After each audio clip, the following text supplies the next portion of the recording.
जय हिंद दोस्तों।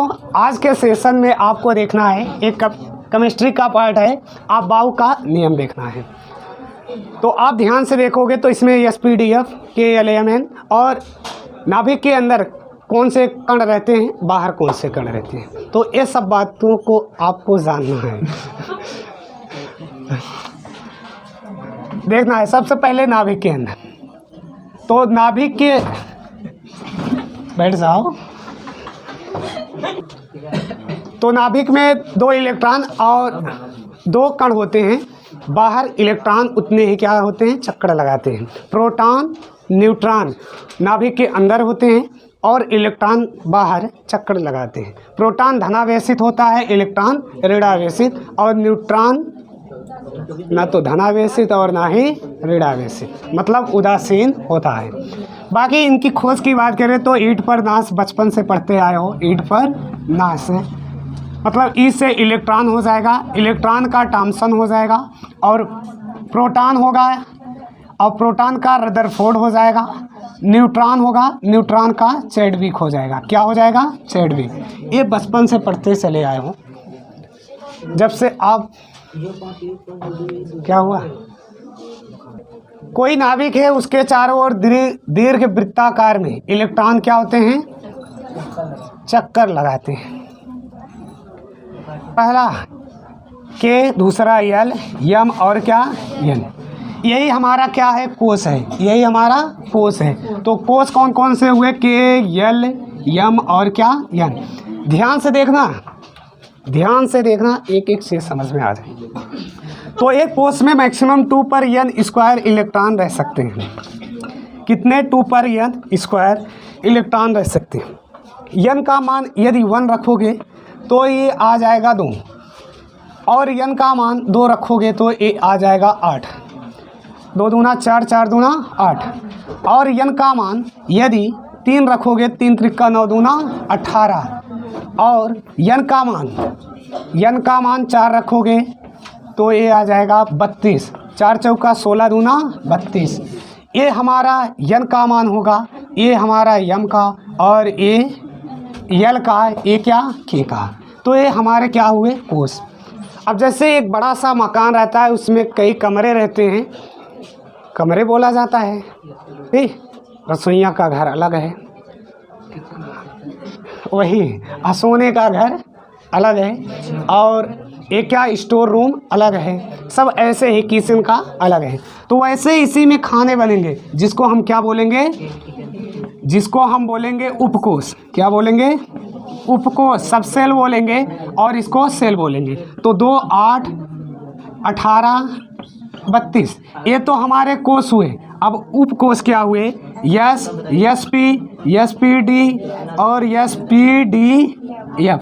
ये हमारे 4 क्या हुए, उपकोष, SPD और F। अब इलेक्ट्रॉन की बात करें तो इसको कैसे भरोगे कि 32 से ज़्यादा ना हो। तो 2 भरोगे, 6, 10 और क्या 14। टोटल कर लो, 6, 2, 8, 8, 18 और 14 कितना हो जाएगा, 32। इसमें 32 आ गए। इसमें भी देख लो, यस में 2, पी में 6 और डी में 10। ये भी देखो, जोड़ोगे तो 18 आ जाएगा। इसमें देख लो, 2, 6, 8 आ गया। इसमें एक ही उपकोष है क्योंकि ये छोटा है, छोटा कमरा है, तो छोटे में छोटा ही खाना, मतलब सिर्फ क्या, 2 ही। तो यस में कितने इलेक्ट्रॉन, 2, इसमें 6, इसमें 10 और इसमें 18, नहीं 14 हो जाएगा। कितना, 14। तो उपकोष में क्या क्या आएंगे, SPD और क्या F। इसमें 2, 6, 10 और क्या 14। कोष में 2, 8, 18 और क्या 32। तो ये कोष में आएंगे, उपकोष में SPDF आएंगे। अब आपको आप बाउ का नियम देखना है। इनके द्वारा इलेक्ट्रॉन को कैसे भरा जाता है SPDF में। अब आपको ये समझना है, 5S हो जाएगा, ये 5P हो जाएगा, 5D और 5F, 6S, 6P, 7S। देखो यहाँ से ऐसे बढ़ता गया, उसके बाद 4 वाले में 4 हुआ, 5 में भी 4, 6 में 2 और 7 में 1। अब यहाँ से भरना स्टार्ट, और उसके बाद पुनः यहाँ से यहाँ से ऐसे ही इसको भरा जाएगा, ऐसे ही इसको भरा जाएगा। जो जिस पर एक कट रहा है उसी को इसी क्रम में जोड़ा जाएगा। जैसे पहले 1s, उसके बाद 2s, उसके बाद 2p, next 3s, 3p, 4s, 4s,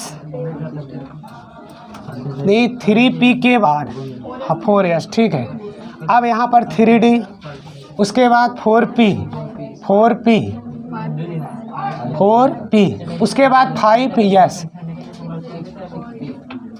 अब क्या आ जाएगा 4d, आगे 5p, इसी क्रम में आगे भी ये, उसके बाद क्या आ जाएगा 6s, आगे बढ़ता चला जाएगा। लिखना चाहो लिख लो। अब आपको इलेक्ट्रॉनिक विन्यास देखना है SPDF में।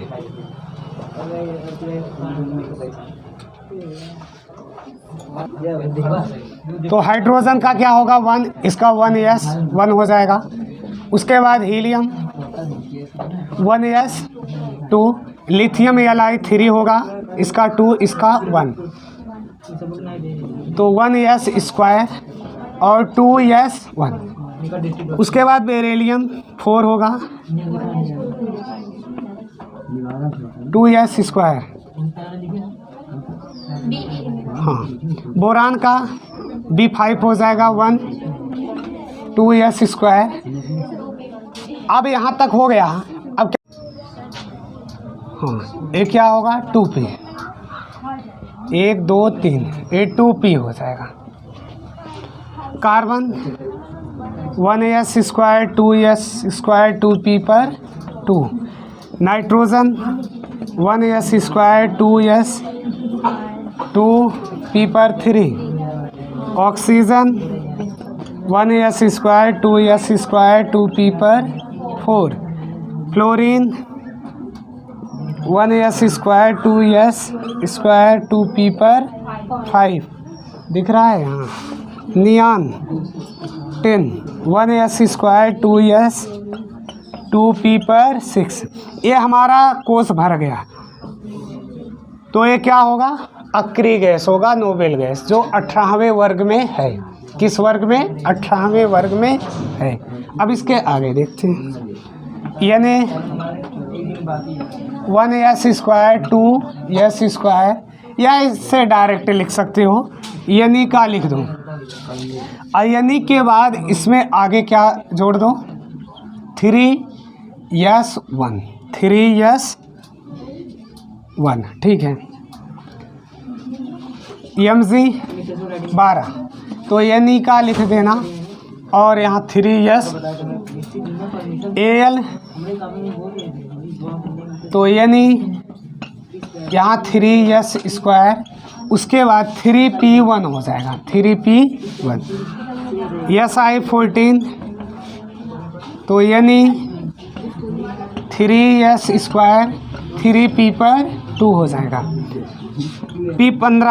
P15 यानी 3s स्क्वायर 3p पर 3। यस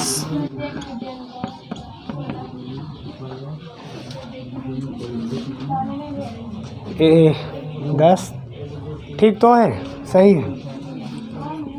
यानी 3s स्क्वायर 3p पर 4। उसके बाद Cl17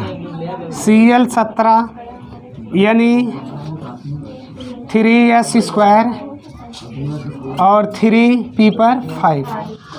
उसके बाद Ar18 यानी 3। ये भी कोष क्या हुआ पूर्ण हो गया, भर गया।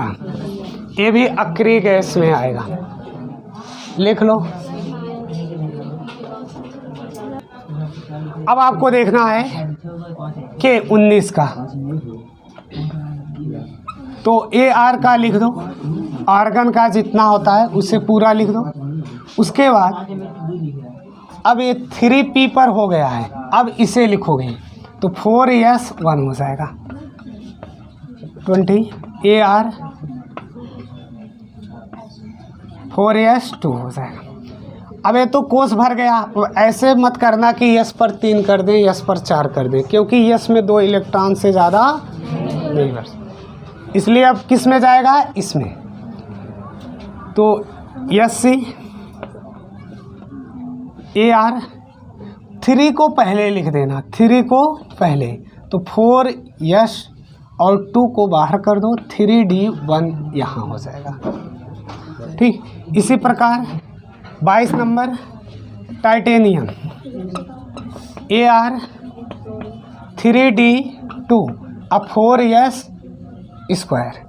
Vanadium 23 AR 3d3 4s square.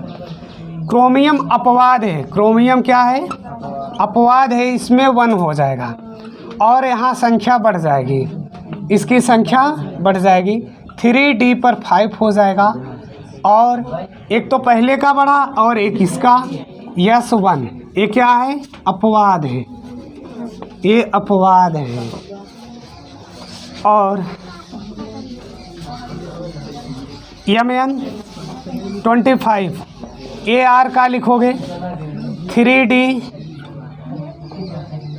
5 4s2 पुनः कर दो। Fe 26 AR 3d 6 अब 4s, डी में 10 इलेक्ट्रॉन होते हैं, डी में 10, अब ये 10 पूरा होगा, क्या 10 पूरा होगा।